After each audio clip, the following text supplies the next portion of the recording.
нэг худлууг чиний амьдралыг сүрүүлж чадна гэд боддоо. Ингээд киноны эхэнд эрэхтэй мах авах зорилготойгоор супермаркет руу оржээ. Гэтэл гайхалтай нь мах худалдагч түүнд мах зархаас татгалзаад зогсохгүй шууд бүдүүлгээр хүн гаргав. Тэр хүн явахгүй байгааг хараад худалдагч бохор хормогчоо гараараа арчаад лангууны цанаас гараад ирхэн тэр. Өнөөх залуу учрыг нь тайлбарлаж ойлголцохоор урагш алхах гэтэл гинэт хідэн танихгүй хүмүүс дайран ирж түүнийг барьж аваад хүчээр чирч холдуулах нь тэр. Тэр өөрийн хууль ёсны эрхээ хамгаалахыг маш их хүсэж байлаа. Гэвч эцэст нь зөвхөн зодуулж дээр нь хүчээр супермаркетаас шидэгдэн гарсан юм. Яг л хэрэггүй хог хайж байгаа мэтэл. Тэдний уур хилэн зогссонгүй. Танхаа этгээдүүдэд бүр төмөр лазар түүний толгойг хайр наргүй зохиж байв. Толгойноос нь маш их цус алдатлаа зодуулсан ч тэр огтхонч бууж өгсөнгүй. Өвдсөн доолсон хөлөө арайхийн чирсээр дахин супермаркет руу орж махны худалдагчийг олоод би зүгээр л чамд хэдүү хэлмээр байна гэж хэлв. Ууртай худалдагчтай ноцолдож байж эцэст нь тэр анх авахыг хүсэж байсан зүйлээ авч чаджээ. Төлбөрөө төлөөд худалдаа авсан зүйлээ арай ядан үргэж доголж алхасаар супермаркетаас гарч одов. Энэ бүх аимшигт явдлын их үүсвэр нь ердөөл тэр бяцхан охины хэлсэн гинэн атлаа болчмгүй худал үг байлаа. Хэдхэн хоногийн өмнө энэ нэр нүдэ анаад үгсэн мэт хөдөлгөөнгүй хөвтөж байхад нь нэгэн бяцхан охин чимээг өхөн очоод түүний хацарт хүүхдийн гинэн үнсэлт үлдээсэн байв. Ямар нэг зүйл буруу байгааг мэдэрсэн эрэгтэй сандарч яаран бяцхан охиныг холдуулан түлхөв. Энэ явдлын дараа тэрээр охинд эрэгтэй эмэгтэй хүмүүсийн ялгааг зөөлөн тайлбарлаж үнсэлт гэдэг нь зөвхөн хамгийн хайртай хүмүүс өөрөөр хэлбэл аав ээждээ зориулсан зүйл гэдгийг илтгэхээр ойлгуулжээ. Гэвч өөрийн гинэн үйлдэл нь буруу шаагдсан охин эмзэг бардам зан нь хүн шархалж сургууль тараад гэртээ арихдаа өшөө авах гашуун бодолт хийжээ.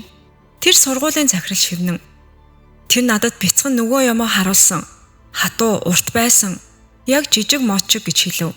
Харин охин өөрийнх нь энэ өчүүхэн худлыг эрэгтэй бүх амьдралыг аимшигтайгаар сүрүүлнэ гэдгийг огтхонч төсөөлөөгүй байсан юм. Дайн усын нэгэн 50 жижиг хотод амьдардаг байсан тухайн хүний орчин хүмүүсийн харилцаа маш энгийн чин сэтгэлийнх байдаг байлаа. Хотынхан бүгд бараг бие биенээ таних, итгэдэг гэсэн. Ирчүүд нь ихэвчлэн хамтдаа ан гөрөө хийж, зугаалж, хөгжилтөө цагийг өнгөрөөдөг байлаа. Лукас гэдэг энэ нэр тус хотын цэцэрлэгт үнэн сэтгэлээсээ ажилдаг багш байв. Тэр хүүхдүүдийн ертөнцид бүрэн уусаж чаддаг тул хүүхдүүдийн сайхан сэтгэлтэй нээлттэй багшийг том найз чигээ маш ихээр хайрладаг байжээ. Нэг өдөр Лукас дэлгүүрээс юм аваад гарч ирэхдээ санаандгүйгээр өөрийн бяцхан сурагч Клараг замын хажууд ганцаараа будилсан байдалтай зогсож байхыг олж харлаа. Тэр ийдгээр түүнээс юу болсныг нь асуухад охин тоглохоор гарч яваад гэртээ арих замаа олж чадахгүй болсон байжээ. Тиймээс Лукас ойрхон байсан тул охиныг машинаараа гэрт нь хүргэж өгсөн юм. Кларагийн аав Тео гэдэг байв. Тэрээр Лукасын бага насны хамгийн дотны найз нь байлаа. Тэд үнэхээр сэтгэл зүрхээрээ ойр хэн хүнээс илүү дотн хүмүүс байлаа. Тео Лукас санаа тавьж эхнэртэйгээ харилцаан сүүлийн үед ямар байгааг асуув. Лукас бүх зүйл зүгээр гэж хэлсэн ч үнэндээ тийм байгаагүй юм. Түүний тэр ив хавгүй худлыг ойрын найз нь гадарлаж байлаа. Олон жилийн турш бие ойлгож ирсэн болохоор Тео Лукасын царайг хараад л ямар нэгэн зүйл нууж байгааг нь мэддэг байжээ.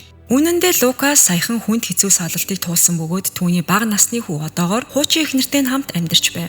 Зул сарын баяр ойртож байсан тул Лукас хүүгээ өөр дээрээ авчирч халуун дулаан утга учиртай баярыг хамтдаа өнгөрүүлэхийг маш их хүсэж байлаа. Харин төөрсөн бяцхан түүний охин Клараг аюулгүй гэрт нь хүргэж өгсөн Лукас Тео ямар нэгэн талархал илэрхийлсэнгүй. Харин ч охиндоо хатуу хандаж өрөөндөө орж өөрийгөө бодож тунгаахыг тушаав. Энэ нь охин санаатаагаар төөрсөн дүр эсгэж байгаа анхны тохиолдол биш байгаа бололтой.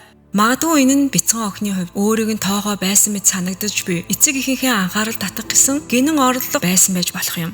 Маргааш нь Лукас санамсаргүйгээр Клараг гэрийнх нь гадаах шатээр гунигтай сууж байхыг олж харлаа. Дотор нь эцэг эх нь түүнийг хинэн сургуульд нь хүргэж өгөх вэ гэж байнга маргалдаж байв. Клара маш их гунигтай будилсан харагдаж байлаа. Тэр яагаад эцэг эх нь ингэж тасралтгүй маргалдаж гэр бүлийн уур амьсгалыг хүнд давчуу болгож байгааг огт ойлгож чадахгүй байв. Лукас Тео уцтаж Кларагийн байдлыг хэлээд дараа нь охины гарыг зөөлөн атган хамтдаа сургууль руу алхлаа. Хэдийгээр цэцэрлэг дээрээ тэр үргэлж найрсаг байж хүүхдүүдтэй тоглодогч энэ ойр дотн байдал нь ихэвчлэн сахилгагүй хөвгүүдтэй хязгаарлагддаг байв. Харин охидтой харьцахдаа тэр үргэлж ийлдэг, бас болгоомжтой, зай барьдаг. Магадгүй ямар нэгэн буруу ойлголт үүсгээс зайлсхийхийн тулд байх л да. Лукасын энэ байнгын халамж анхаарал нь Клараг түүнд маш их ойр дотн итгэлтэй болоход хүргэсэн байх. Тэр жижиг цаасан зүрхийг нимбаал нь нуулж өөрийн сэтгэлийн илэрхийлэл болгон Лукаст бэлгэлэхээр бэлдсэн байв. Завсралгааны үеэр Лукас бусад хүүгүүдтэй баяр хөөртөө тоглон наадаж байгааг хараад Кларагийн гинэн царайнд чин сэтгэлийн гэрэл инээмсэглэл тодорчээ. Магадгүй түүний зөөлөн сэтгэлд энэ дүр төрх нь өөрийн нууцаар хүсэж явсан аав хүний дүр байсан байх. Дараа нь хүүхдийн тоглоомын үеэр Лукас нүдэн анин унтаж байгаа мэт дүрсэхэд Клара хурдан гүйж очоод киноны эхэнд гардаг тэр эмгэнэлт явдлын эхлэл тавигдсан юм а. Өөрийн гинэн цэвэр санаатай үйлдэл няцаагдсны дараа Кларагийн бяцхан зүрх үл үзэгдэх шархаар сүлбүүлсэн мэт болж нүүр нь дорхноо гуниг урам хугаралтаар төрчээ. Лукас Кларагийн сэтгэл гонсоосныг анзаарсан ч төдийлөн тоосонгүй. Тэр үүнийг зүгээр л хүүхдийн төр зургийн гомдол гэж бодсон юм. Нэгэн орой сургуулийн дараа Кларагийн эцэг эхэн түүнийг цагтаа ирж авахгүй уджээ. Цэцэрлэгийн офисын харанхуй нам гүн буланд ганцаараа суусан Клара Лукасаас өшөө авахын тулд хорлонтой худал хэлжээ. Тэр захирал тэр надад бяцхан ямаа харуулсан хатуу урт байсан яг жижиг мочиг гэд хэлчихв. Үнэн дээр тэр ингэж тодорхой дүрслэлтэй ярьж чадсан шалтгаан нь санамсаргүйгээр том хүмүүсийн үздэг богино бичлэгүүдийг харж тэдний ярьж байсан зүйлийг сонссноос болсон байх л да. Өөрийн хэлсэн үгийг үнэн зохиогоогүй гэдгийг батлахын тулд Клара Лукас зориулан нямба бэлдсэн цаасан зүрхээ гаргаж ирээд үүнийг Лукас өөрт нүгсэн эвлэрлийн биелэг гэж үргэлжлүүлэн худал ярьж эхлэв. Энэ бүхэн захирлыг мэл гайхуулсан ч тэр эцэст нь Кларагийн үгэнд итгэхээр шийджээ. Эцсийн эцэс дөнгөж 5 настай жаахан охин худал хийлнэ гэж хэн бодох вүлээ дээ. Клараг явсны дараа захирал цаасан зүрхийг гартаа чанга хатхан гүн бодол тавтлаа. Дараагийн амралтын өдөр Лукас юу олж байгааг огт мдээгүй хэвээр л байлаа. Тэр ойроо ан хийхээр явж гайхалтай онч мэрэгэн буудалгаараа ганцхан сумаар тарган хандгаа унгаж чаджээ. Оройн бүгд хамтдаа ангийн мах эдэн хөгжилтөө цагийг өнгөрөв. Согтсон Тёг гэрт нь хүргэж өгсний дараа Лукас цэцэрлэгийн хамт ажилладаг эмэгтэй багш Надя гэртээ оров. Надя саяхан ажилд орж ирсэн ганц бие эмэгтэй байлаа. Тэд ан хуулцсан цагаасаа л бие биедээ татагдж сэтгэл нь хурдан татансаж эхэлжээ. Тайван босч дотн шөнийн дараа тэд аз жаргалтайгаар гар гараасаа хөтлөн ажилдаа явлаа. Лукас амьдрал нь сайхан зам руу орж байна гэж бодож байсан ч удалгүй түүнийг 5 мэт хүнд байдал хүлээж байсныг огтхонч төсөөлөхгүй байсан юм. Лукас хүүхдүүдтэй тоглоод 2 минут ч болоогүй байхад захирал баргар царайтаагаар түүнийг өрөөндөө дуудлаа. Тэр шууд хэлхээс зайлсхийж тойруулын ярьсаар Лукасаас хүүхдүүдтэй холбоотой ямар нэгэн цогцгүй зүйл хийсэн эсгийг асуусан ч ямар ч хүүхдийн нэрийг огт дурдсангүй. Лукас хатуу өгөөсгсөн ч өөрийгөө маш их бодолсонд мэдэрч байлаа. Эцэст нь захирал цаашдаа бүх зүйл тодорхой болох хүртэл тайван байж хэд хоног гэртээ амарч байхыг Лукас зөвлөв. Үнэн дээр энэ нь цэцэрлэгт маш ноцтой асуудал байлаа. Бүх байдлыг бүрэн ойлгохын тулд захирал хүүхдийн сэтгэл зүйчийг урьжээ. Клара яг тэр өдөр юу болсон талаар үннээ хіднэ гэж найдаж байв. Клара өөрийн алдаагаа ойлгосон бололтой. Тэр өмнө нь хэлсэн бүхнээ бүрэн үгүйсгэсэн. Хатуу ширүүн царайтай 2 том хүний өмнө зогсоод тэр найзуудтайгаа гадаа гарч тоглохыг л хүсэж байгаагаа хэлв. Захирал Клара айж байгаа, хэлэх зорихгүй байгааг нь ойлгож, охинд зоригтой ярьж болохыг нь хэлж, бүгд түүнийг хамгаална гэдгийг батлан итгэл өглөө. Энэ үед сэтгэл зүйчийн үгсч мөн багаар чиглүүлсэн, нөлөөлсөн унгайстаа болж эхэлсэн. Магадгүй охин тоглохоор яаран сэтгэл нь хөдөлсөн тул сэтгэл зүйч юу ч асуусан Клара зөвшөөрсөн шинжтэй толгой тохиж байв. Ингиж хизээч оршиж байгаагүй нэг үнэн бий болсон юм. Эцэст нь мэрэгжилтэн энэ асуудлыг цагдаад шилжүүл мөн бүх хүүхдүүдийн эцэг эхчүүдэд мэдэгдэх зүйтэй гэж санал болголоо. Тэр орой захирал Кларагийн ээж рүү залгав. Тэр болсон явдлыг маш болгоомжтой тайлбарлан ярьжээ. Таны охин ямар нэгэн байдлаар зөв бус харьцаанд бүрдсэн байх магадлалтай. Мөн өвөлдөгч нь гэр бүлд нь маш ойр хүн байж болзошгүй гэж хэлсэн байна. Харин яг хэн гэдгийг нь захирал тодорхой дуртаагүй юм. Маргааш нь цэцэрлэгийн эцэг эхийн хурал дээр захирал энэ асуудлыг шууд мэдэгдэв. Тэр ганцхан хүүхэд биш, өөр хохирогчд ч байж магадгүй гэж онцолсон. Мөн эцэг эхчүүдэд гэртээ очиод хүүхдийнхээ сүүлийн үеийн байдлыг анхааралтай ажиглаж, орондоо шийх, толгоо өвдөх, хар дарж зүүдлэх зэрэг хэвийн бус шинж тэмдгүүд байгаа эсхийг шалгахыг зөвлөсөн. Хитэгээр захирал Лукасын нэрийг дурдаагүй. Мөн түр хугацаанд энэ асуудлыг дэвэргэхгүй байхыг анхааруулсан ч жижиг хотод ийм зочирдон мэдээ тарахад хангалттай байлаа. Дээр нь Лукасыг ажлаас нь дүтгэлзүүлж гэрт нь амраахаар явуулсан нь нөлөөлж хагас өдрийн дотор л бүх хот даяар энэ тухай цуу яриа газар авсан юм. Хүүхдүүд нь халуурч байв уу, эсвэл гомдолтой байв уу, юу ч байсан хамаагүй. Бүгд үүнийг ямар нэгэн зөв бус харьцаанд өртснөөс болсон байж магадгүй гэж таамаглаж байлаа. Ингээд л нүд өрөмхийн зуур Лукас хотын гаж донтон хэмээн нэрлэгдэх болов. Тэр орой бүр Лукасын хуучин эхнэр бүх хүртлийн тухай мэдээг мэджээ. Түүний хүү Маркус утсаар уйлан ээж намайг тантай дахиж холбоо барьж болохгүй гэж хэлсэн гэв. Энэ үед Лукас асуудал ямар ноцтой болсныг жигнэсээ ойлгож эхэллээ. Тэр энэ тухайга Надяд ярьсан ч Надя энийгээ л өнгөрөв. Зүгээр л хүүхдийн хий хоосон яриа шүү дээ. Үүнийг хийн үнэн гэж итгэх юм. Гэвч дараагийн үйл явдлууд улам бүр хяналтаас гарч эхэллээ. Өөрийнхөө цэвэр үннийг батлахын тулд Лукас дараа өдөр цэцэрлэгт маш эрт ирэв. Өрөөнд орж ирэхэд бүх хүн түүнлүү сонио харцаар харж байлаа. Захирал хүртэл түүнээс тахал мэт зайлсгэж гинт Лукас руу чангаар гаж донтон гэж дуудсан юм. Лукас энэ үгийг нь сонсоод төвчээрээ алдав. Та тодорхой шалгана гэж хэлсэн. Ингэж шалгадаг юм уу? Би яг юуг буруу хийсэн юм бэ? Захиралч гэсэн сэтгэл хөдлөлтөө хариу хэлв. Клара бол жаахан охин. Харин та түүнд юу хийснээ мэдэж байна уу? Та ер нь хүн мөн үү? Лукас Клара юу хийснийг тодруулахыг хүссэн ч бусад ирчүүд түүнийг хүчээр цэцэрлэгээс гаргаж одооноос хүүхдүүдээс хол байх чинь дээр гэж анхааруулжээ. Энэ үед Лукас бүрэн төөрөлдөж байв. Тэр Кларад үргэлж сайнаар хандаж ирсэн. Яагаад бяцхан охин түүнийг ингэж худлаар буруутгаж байгаа юм бэ гэдгийг ойлгож чадахгүй байлаа. Үнэн мөннийг олж мэдхийн тулд тэр Кларагийн гэрлөө очиж яг юу болсон талаар түүнтэй нүүр тулахыг хүсв. Хамгийн сайн найз болох Тео Лукасыг гэртээ урьж илтгээр хүлээн авчээ. Тео Лукас ямар ч буруу зүйл хийгээгүй гэдэгт итгэлтэй байсан ч 5 настай охин нь худал хийхгүй гэдэгт ч мөн итгэж байв. Гэвч Тео юу хийхээ мэдэхгүй бодолж байх үед түүний эхнэр Лукасыг зочны өрөөнд байгааг хараад уур хилэнгээр дүрч шууд Лукасыг гэрээсээ хөөж дахиж түүнийг харахыг хүсэхгүй байна гэдгээ хэлж үгүй бол түүнийг тайган болгоно гэж сүртүүлв. Гэвч Тео эхнэрийнхээ уур хилэнд автаж өөрийгөө хянах чадвараа алдав. Тэр Лукасыг заамдан авч хан руу түлхэн. Хэрв чи үнэхээр миний охинд хүрсэн бол би энэ ангийн буугаар толгоогч нь зад буудчихсан шүү. Хэрүүл маргааны дуу чимээг сонсоод Клара гарч ирэв. Лукас зүгээр л түнтэй мэдлэв. Тэр Теог уур хилэнгээсээ болж бүр галзуурч болохыг нь мэдэж байсан тул юу ч хэлээд нэмэргүйг ойлгож гарахаар болов. Эцэг их нь ингэж уурлаж байгааг харсан Клара эцэст нь нөхцөл байдал ямар их ноцтойг ойлгов. Тэр эцэг ихтэй үннээ хэлхийг оролцсон ч ээж нь үүнийг сэтгэл зүйн хямралын улмаас гарсан хариу үйлдэл гэж үзэн охины сэтгэл санаа том зочролд орсон болохоор будилсан гэж итгэлтэйгээр нэцав. Клара өөрөө ч яаж тайлбарлахаа мэдэхгүй байлаа. Өөр нэгэн үйл явдалд захирал Лукасын түүхийг бүх хамт ажиллагчдынхаа өмнө Надяд ярьж түүнийг энэ гаж донтон ба ялзарсан хүнээс хол байхыг нь зөвлөжээ. Надя ч үүнийг мэдхийн хувьд тэдэнд итгэсэнгүй. Учир нь тэр Лукас цэцэрлэг дээр огтд хизээж хүрч байгаагүй сайн мэдэж байсан. Мөн хэсэг хугацааны дотн харилцааны дараа тэр түүнээс ямар нэгэн сэжигтэй зам байдал олж хараагүй байлаа. Лукас 30 ихнэртэй хэрхэн тайлбарлахаа бодож байтал Клара түүний хаалгыг тогшив. Тэр Лукасын нохоог салхилуулахыг хүсэж байв. Лукас болгоомжтой эргэн тойрноо ажиглаж охинд энд ирэхийн тулд эцэг эхийн зөвшөөрөл хэрэгтэйг сануулв. Лукас Кларагаас асуув. Би чамд ямар нэгэн муу зүйл хийсэн үү? Клара хариулв. Би мэдэхгүй, одоо санахгүй байна. Тиймээс өөр хүмүүс ч байж магадгүй байв. Клара ямар нэгэн зүйл болсон байж болох талтай. Магадгүй тэр яг үнэхээр санахгүй байна уу? Эсвэл айгаад хэлж чадахгүй байсан юм болов уу? Энэ асуудлыг Лукас шууд тогсон байв. Лукас ямар хүмүүсийг Клара дурдсан талаар тодруулахыг хүсэн алхаж очиод Кларагийн гарыг атгахыг хүссэн ч охин зүгээр л айснаасаа болоод хоош угарсан бөгөөд уйлж байгаад маш их айж байгаагаа хэлв. Нохоог салхилуулах тухай хүсэлтийг нь Лукас татгалзаж охинд хурдан гэртээ буцахыг нь зөвлөв. Энэ үйл явдлыг Надя харж байлаа. Кларагийн айсан царайг хараад Надягийн сэтгэл эргэлзээ төрж эхлэв. Энэ нь Лукасыг давхар шархлуулж байсан тул Лукас уурлан Надяг өрөөнөөс гарахыг нь тушаав. Тэр өдөр гинэт хүчтэй цас орж эхэллээ. Клара баяртайгаар гадаа гарч эргэлдэн бүжиглэж байв. Учир нь тэр хүүхэд шүү дээ.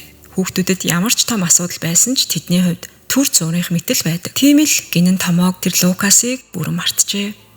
Худал үгээр буруутгагдсан Лукас өдөржингөө гэртээ уйтгартай сууж байлаа.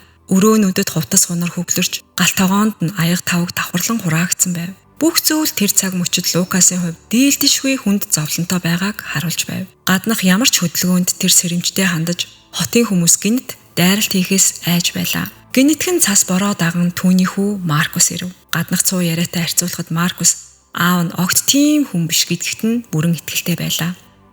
Аавыгаа тайвшруулахын тулд хүү ээжийнхээ зөвшөөрлгүйгээр сургуулаа таслан энэ харанхуй мөчөд аавынхаа хажууд байх шийдвэр гаргасан байжээ. Удалгүй Маркусын загалмаасан эцэг бас яарчсан түн дээр ирэв. Тэр бас Лукасын хажуу зогсоод түүнийг ямар ч буруугүй гэж итгэж байлаа.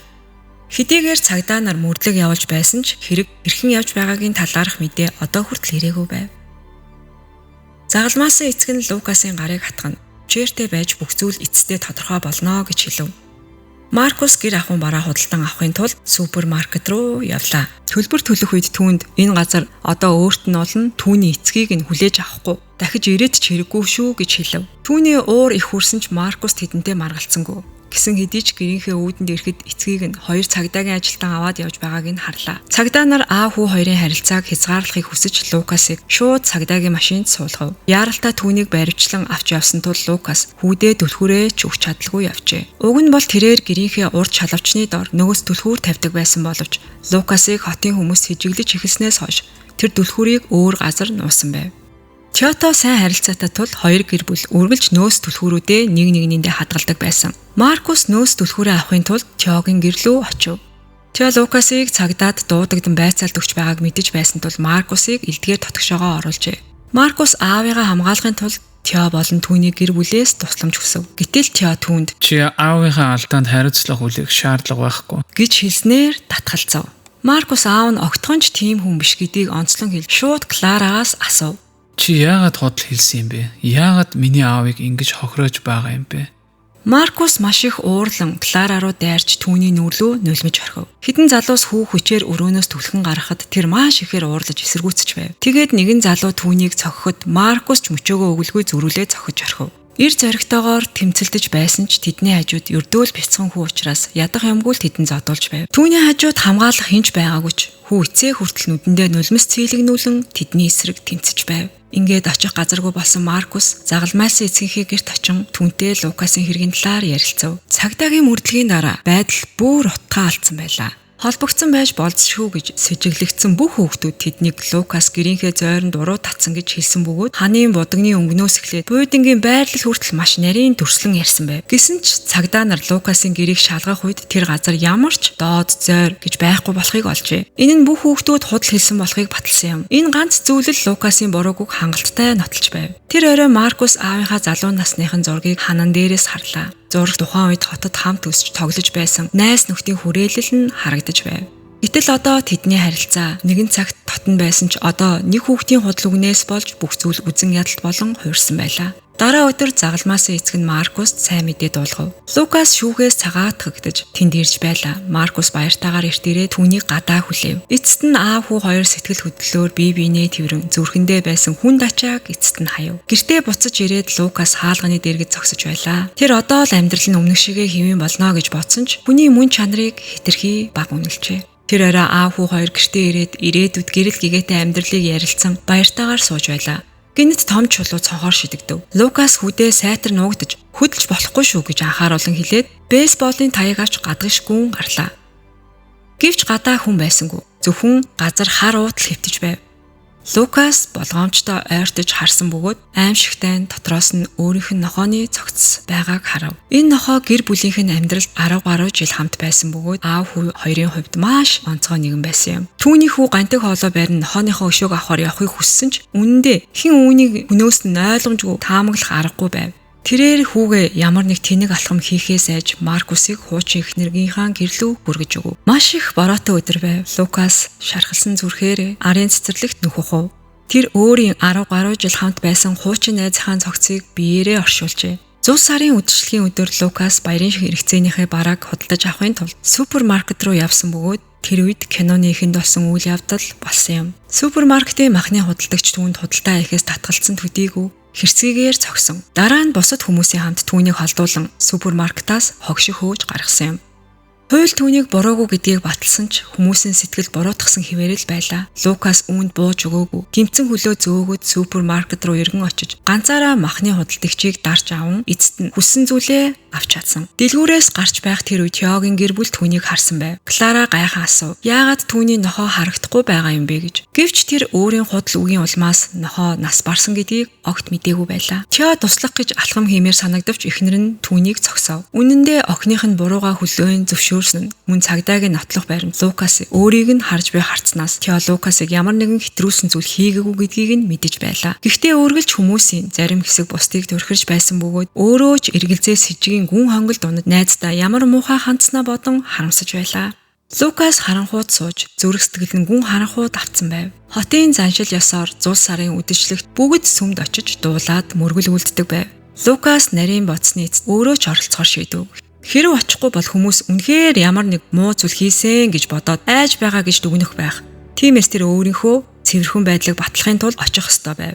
Дараа нь тэр хазгансаар шууд сүм рүү орлоо. Бусдын гайхсан арцнуудыг үл тон мөрөө тэгш байлгаж, олны дундуур шууд алхаж, сул орон зайг олон сув. Түүнийг хараад бүгд гайхан цочирдов. Зул сарын мөргөл эхлэхэд Лукас толгоогоо эргүүлэн Тёг анхааралтай ширтлээ. Тёч мөн харцнаас нь зайлж цугцсангүй. Харин царай дээр нь багхан гайхшрал илэрсэн байв. Киноны өмнөх хэсэгт Тё Лукасын худал хэлж байгаа эсхийг амархан мэдэж чаддаг гэж итгэлтэй хэлж байсныг дурдж байсан да. Харин энэ удаа Лукасын худал хэлж байгаа ямар ч шинж тэмдэг олдсонгүй. Дараа нь Тё эхнэрлүүгээ харж Лукасын нүднээс ямар нэгэн зүйлийг олж харснаа хэлв. Үүний дараа хүүхдүүдийн найрал дууны бүлэгт түүний өмнө дуулах болов. Кларач мөн дуучдын бүлэгт байлаа. Лукас сандал дээр сууж байгааг хараад Клара хэсэгтээ хөшчөв.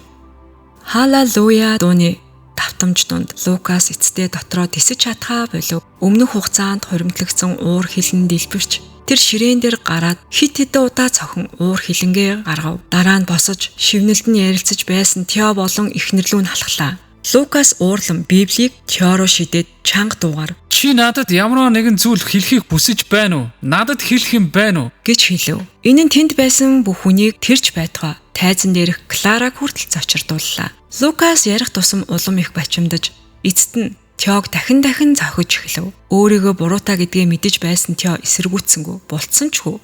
Харин хуучин хамгийн дотны найздаа дотроо онгоотл уураа гаргахыг зөвшөөрөв. Лукас Тёгийн толгойг чанга атгаж нүд рүү нь игцлэн харахад хүргээд Миний нүднээс яг одоо чи юуг харж байна гэж асуулаа. Эцэст нь уурн хүрсэн Лукасыг хотын хүмүүс гарган авч явлаа. Тё суудалтаа мансуурсан мэт суусаар үлдсэн. Учир нь тэр Лукасын нүднээс туйлын цөхрлийг олж харсан байв. Гэртээ ирээд Тё коридорт ганцаараа зогсонгоо тамхи татаж байлаа. Орон дээр Клара унтаж байсан. Тэр бүдэг бадаг зүүдэндээ Лукасын нохойг харжээ. Тё охиноо ярьж байгааг сонсож очин харлаа. Клара хаалганы сүйдэрлүү ширтэн Лукасыг бодож байв. Сайн уу Лукас? Бүх зүйл ингэж болох ёсгүй байсан. Тэр мөчөд Тё олон жилийн турш хамгийн сайн найздаа буруу зүйл хийснээ эцэст нь бүрэн ойлгов. Охиныхоо орны хажууд сууж нулимс нь урсан уйлж байлаа. Төд удалгүй Кларач сэрв. Аавыгаа орны хажууд уйлж байгааг хараад мөн түүнийг Лукас бол түүний хамгийн сайн найз гэж хэлхийг нь сонсоод Клара дахин үннийг хэллээ. Би зүгээр л тэнийг зүйл ярьсан. Тэр үнэндээ юу ч хийгээгүй. Тё толгой тохиж бүх зүйлийг ойлгосноо илэрхийлв. Охиноо унтахыг хүлээгээд Тё сайхан хоол мөн Дарсиг бэлдэн Лукас руу очиж уушилт гуйхаар шийдэв. Түүний эхнэр түүнд очихыг зөвлөсөнгөө. Үнэн дээр дотроо тэд Лукасын буруугүй гэдгийг айл хэдийн мэддэг болсон байсан ч шууд нүүр тулахыг хүсээгүй юм. Тэр үед Тё эхнэрийнхээ үгийг үл тон хоолыг Лукасын гэрт аваачлаа. Тё хоолыг авчирсны дараа Лукас эхэндээ татгалцсан хിവэр л байв. Тё авчирсан хоолыг эзсний дараа Лукас Тёг одоо яваа гэж хүсв. Лукас төдийлөн хатуу татгалцсан ч Тё бууж өгөөгүй. Хоёр хуучин найз чимээг хүн ойлголцож буруу ойлголтоо арилгав.